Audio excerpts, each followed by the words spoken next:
Hello everyone and welcome back. Today I'm talking about more comic books that I bought just for the clicks and views on YouTube. And this is the collected edition of Harrow County. If you guys have never heard of this, this is a dark horse horror story by Cullen Bunn. I had never heard of this, and I saw that the complete collection had been collected in this volume with one of the weirdest covers I've ever seen on a comic book. I was like, what the frick is this? Like, I had to read this almost immediately. I had to know what this was about. So this came out like not too long ago. It comes in this huge slipcase. The MSRP on this is $150. This volume is huge. I think I got it for like 95 bucks, which is still a lot of freaking money. This came out in single issues through Dark Horse, obviously. This is a beautiful book here. But the cover of this was disturbing, like this almost little boy or child twisted and contorted into this box. So I'm going to attempt to show you guys this. This is extremely heavy. Unfortunately, this book is a glued binding. Okay. So hopefully you guys can see this. This is a horror story in its purest form. We're talking like witches. We're talking rituals, sacrifices, dead animals, missing people, just unsettling things throughout. At this point, I've read the first issue, and we have basically a witch being burned or being hung, and all these terrible things happening because supposedly blamed on her. We don't know anything past that. And then we jump forward to this little girl named Emmy living with her father, and they're living on a farm.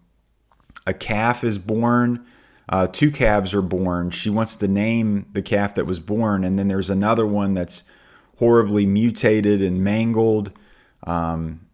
And this apparently has continued to happen on the farm, usually showing some sort of signs of demonic or satanic presence. Something has been happened. Something has cursed this farm. And we're led to believe that the farmer, the father of this child, is the same person that hung that previous witch. So this is my first interaction with Cullen Bunn, and I have heard a lot of good things. That's actually not true. I've read one Cullen Bunn thing before, and that was Deadpool Kills the Marvel Universe, which was absolute trash. This already is excellent.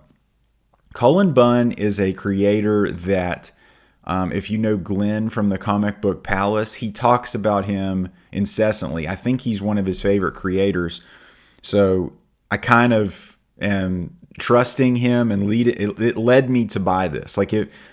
Because it was Cullen Bunn that wrote this, I bought this. And so far, so good. One of the weirdest books, one of the most unsettling things I have in my collection, and that is for sure. I bought a couple other things I wanted to show, but first I wanted to talk about this book here.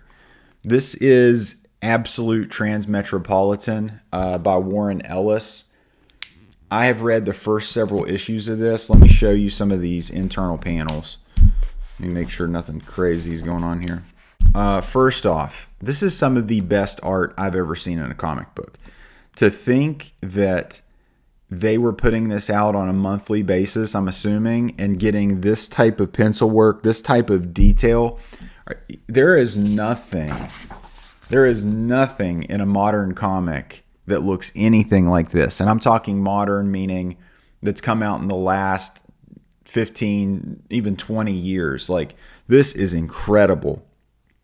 This feels like, Swamp Thing level, Bernie Wrightson, that type of like pencil work.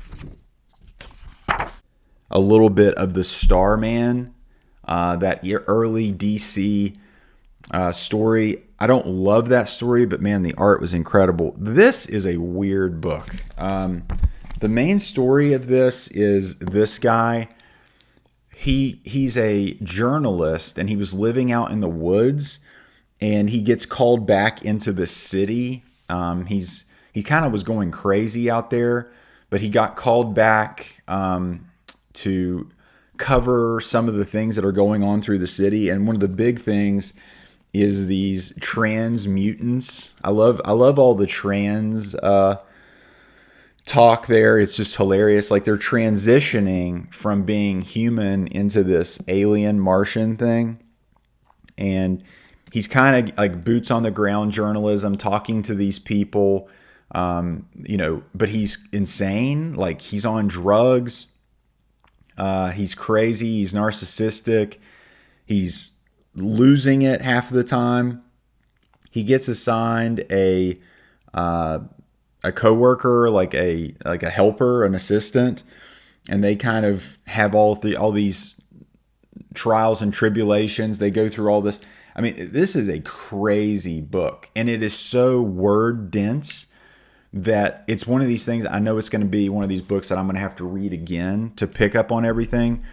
My experience with Warren Ellis has been the Planetary Omnibus, which I loved that. But even that, he's one of those creators that you've got to read it a couple times to even get it. But so far, it's good. But to go from, the Harrow County, very modern in their in how it's written, very, very little dialogue on the pages, to this, it's very, very different.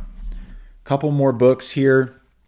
I bought, this is Absolute Superman Red Sun. This is what if Superman was born in, communist Russia, and instead of landing in America, he landed in Russia, and instead of fighting for truth, justice, and the American way, he's fighting for the sickle and the hammer. Man, this is something I've been looking forward to. I think they've done a cartoon of this. I've seen it on HBO Max, but I always read the comics. The cartoons just don't do it for me. And last but not least, this is a beautiful book. This is Absolute Promethea Book One by Alan Moore. So Alan Moore, obviously famous for Watchmen, the Swamp Thing, From Hell, and Miracle Man, all of which I've read. And I mean, I have read most of Alan Moore's stuff that is considered like his best stuff. Oh, and League of Extraordinary Gentlemen. But this is something that keeps getting recommended on those top lists.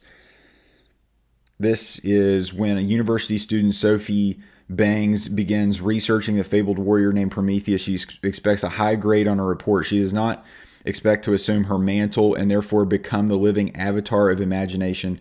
Zoe's first adventures, including instructions to her powers along with gods and monsters, are collected in this oversized slipcase. It's Alan Moore. That's why I bought it. It looks sci-fi. It looked crazy, and that's why I got it. Several good things more to read. I've really kind of loaded up for this summer. I have bought so many things. I think I'm going to keep reading this Harrow County and give Transmetropolitan a little bit of a break. It's just not what I'm feeling right now. I'm wanting some horror. I'm wanting a crazy witch story. That's kind of what I'm feeling more. Guys, have you guys heard of any of these stories? Is this anything that you would want to pick up? Let me know. If at any point in time you like this video, give it the thumbs up. And if you like this video, subscribe for more. Take care.